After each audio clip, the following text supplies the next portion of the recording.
వరద ప్రవాహం పెరగడంతో చాదర్ఘాట్ బ్రిడ్జ్ వద్ద మూసీ నది ఉధృతంగా ప్రవహిస్తుంది.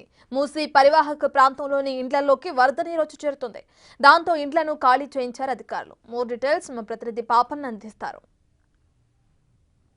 కురుస్తున్న భారీ వర్షాలకు హైదరాబాద్లో ఉన్న మూసీ నది అయితే ఉగ్రరూపం దాల్చింది. హిమాయత్ సాగర్కున్న 9 గేట్లు ఎత్తడంతో అక్కడ 12,000 క్యూసెకన్ల నీళ్లు కూడా మూసీ నదిలోకి విడుదల చేస్తున్నారు. ప్రస్తుతం మనం చాదర్ఘాట్ బ్రిడ్జ్ పైన ఉన్నాం. ఇక్కడ బ్రిడ్జ్ నుంచి చూసుకోవచ్చు మూసీ నది ఎంతటి ఉగ్ర రూపాన్ని దాల్చి ఏ విధంగా ప్రవహిస్తుందో. చాదర్ఘాట్ కొత్త బ్రిడ్జ్ మీద మనం ఉన్నాం. అక్కడ పాత బ్రిడ్జ్ ఉంది. ఇంకొక 1-2 గేట్లు ఎత్తినట్టయితే ఆ పాత బ్రిడ్జ్ పైనుంచి కూడా వెళ్ళే అవకాశం ఉన్నది. ఆ బ్రిడ్జిని తాకుతూ మూసీ నది అలలు ఏ విధంగా కొట్టుకుంటున్నాయో అక్కడ చూడొచ్చు. ఇప్పటికే అప్రమత్తమైన అధికారులు అయితే అక్కడ సైన్ బోర్డులను ఏర్పాటు చేశారు. మరి కాసేపట్లో ఒకవేళ ఫ్లో గిట్లా పెరిగినట్టయితే ఆ రవాణా మార్గాన్ని కూడా బంద్ చేసే అవకాశం ఉంది. మనం అక్కడ ఒక విజువల్స్లో చూడొచ్చు, ఒక పెద్ద చెట్టు అయితే కొట్టుకొస్తుంది. అంటే ఎంత పెద్దగా ప్రవహిస్తుందో మనం అర్థం చేసుకోవచ్చు. మూసీ నది భయంకరంగా ప్రవహిస్తుంది. ఈ చాదర్ఘాట్కి అవతల ఉన్న ముసరాంబాగ్ బ్రిడ్జ్ ఇప్పటికే పైనుంచి మూసీ నది ప్రవహించడంతో అక్కడ రవాణా మార్గం అంతా కూడా ట్రాఫిక్ పోలీసులు బంద్ చేయడం జరిగింది. దాంతో వాళ్ళు ఆల్టర్నేటివ్గా కూడా చూసుకున్నారు. ఇక్కడ ఈ మరి కాసేపట్లో ఇది కూడా బంద్ చేసే అవకాశం ఉన్నట్టు ట్రాఫిక్ పోలీసులు చెప్తున్నారు.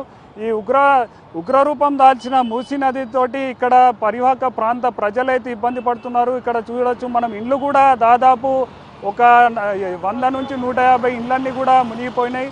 ఉదయం పూట అధికారులు ఇక్కడికి వచ్చి ఇక్కడ నివసిస్తున్న ప్రజలందరినీ కూడా ఖాళీ చేపించి ఒక గవర్నమెంట్ స్కూల్కి అయితే వాళ్ళను మార్చడం జరిగింది. ఈ ఇండ్లు మునగడంతో వాళ్ళ నిత్యావసర వస్తువులు కానివ్వండి, రకరకాల వస్తువులని మునిగిపోవడంతో వాళ్ళకు తినడానికి తిండి లేదంటూ వాళ్ళు బాధపడుతున్న వేళ గవర్నమెంట్ అక్కడ స్కూల్లో వాళ్ళకు అకామిడేషన్ కల్పించి ఫుడ్ వగైరా వస్తువులన్నీ కూడా కల్పించడం జరిగింది.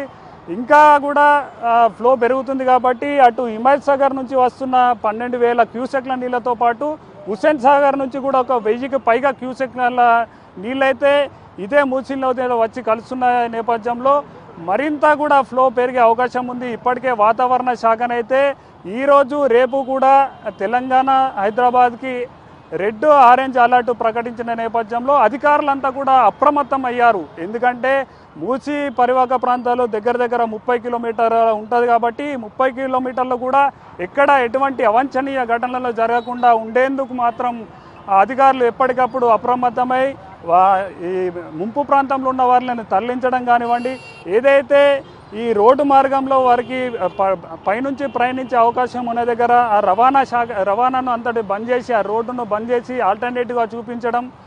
అదేవిధంగా ఎప్పటికప్పుడు హైడ్రా మరియు ట్రాఫిక్ పోలీసులు, డిఆర్ఎఫ్ సిబ్బంది వీళ్ళందరూ కూడా సమన్వయంతో ఇప్పటివరకైతే ఎటువంటి అవాంఛనీయ ఘటనలు జరగకుండా చూసుకుంటున్నారు. మనం అక్కడ విజువల్తో చూడొచ్చు మూసీ ఎంతటి ఉగ్రరూపాన్ని దాల్చి అక్కడ ప్రవహిస్తుంది. మరి కాసేపట్లో మాత్రం ఒకవేళ ఎగువన మాత్రం వర్షాలు కురిస్తే ఈ హిమాయత్ సాగర్కి సంబంధించిన మరొక 1-2 గేట్లు ఎత్తే అవకాశం ఉంది కాబట్టి ఇంకొక 2-3 వేల క్యూసెకర్ల నీళ్లు మాత్రం ఇక్కడ ప్రవహించే అవకాశం ఉంది. దాంతో ఈ చాదర్ఘాట్కి సంబంధించిన ఈ బ్రిడ్జిని కూడా మూసేసే అవకాశం ఉంది. ఎందుకంటే ఇప్పటికే ముసరాంబాగ్ బ్రిడ్జిని కూడా మూసేశారు కాబట్టి రానున్న కొన్ని గంటల్లోనే ఇది కూడా మూసేసే అవకాశం ఉంది. ఇప్పటికే లోతంటు ప్రజల్లో ఎవరైతే ఉన్నారో ఆ ఇండ్లన్నీ కూడా ఖాళీ చేసి వాళ్ళందరినీ కూడా సురక్షితమైన ప్రాంతానికి అధికారులు తరలించారు. వారికి సంబంధించిన నిత్యావసర వస్తువులు కూడా ఇచ్చారు. దాంతోపాటు హైదరాబాద్కి సంబంధించిన ప్రాంతంలో ఎవరైతే ఉంటున్నారో వారందరూ కూడా కేవలం అవసరం ఉంటేనే బయటకు రావాలి. ఎందుకంటే గత 2-3 గంటల నుంచి పొడి వాతావరణం ఉన్నప్పటికీ ఎప్పుడైనా వర్షం వచ్చే అవకాశం ఉంది కాబట్టి వాతావరణ శాఖ మాత్రం రెడ్ అలర్ట్ ప్రకటించి అధికారులు కూడా అవసరం ఉన్నప్పుడు మాత్రమే బయటకు రావాలి. వాన లేదని బయటకు వస్తే తీవ్ర ఇబ్బందులు కూడా పడే అవకాశం ఉందంటూ కూడా అధికారులు తెలియజేస్తున్నాడు. వీడియో జర్నలిస్ట్ శ్రీకాంత్, ముగుల పాపన్న, బిగ్